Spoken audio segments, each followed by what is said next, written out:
Can Riverside afford to underground this high voltage transmission lines? Please justify your answer. We'll begin with William.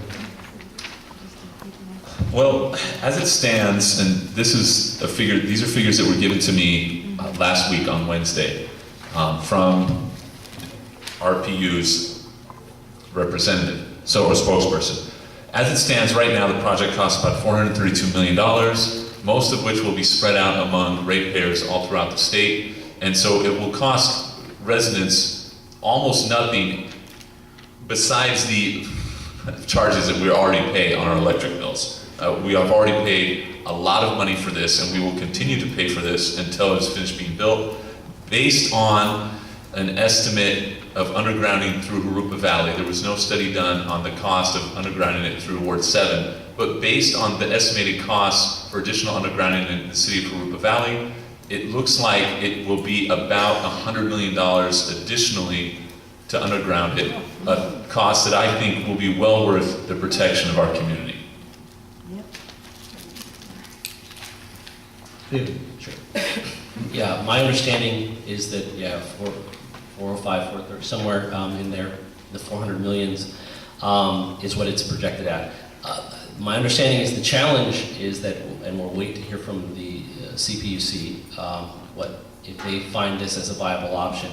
What I've understood is that if they do find it a viable option, then the increase in cost would come directly to local ratepayers, which that's why I think we need to figure out what the cost would be.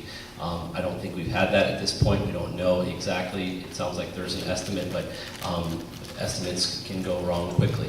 So I do think that I've heard it's only a few percent more, 4 to 7% more, and up to 10 times more to underground. And I'm guessing that the truth is always somewhere in the middle, right? But I think we need to figure out what is it going to take, what will it cost, how will we pay for it, and what is best for the ward.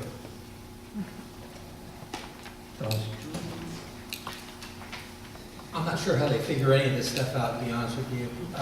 For a project that's 12 years over multiple counties, all through the state of California, how they allocate the expenditures, it's amazing that they can do it fairly. I believe the energy company should pay for most of it. The fact that we don't want to look at wires and monolithic structures, that should be part of just a given. I think that it all depends on who's negotiating these deals, but maybe to sound like Trump a little bit, you're going to need some good deal makers out there. It's what, $10 million a mile? Is that? I think that's what about it works out to. Seems a little high to me. I know there's some complications with running things underground, but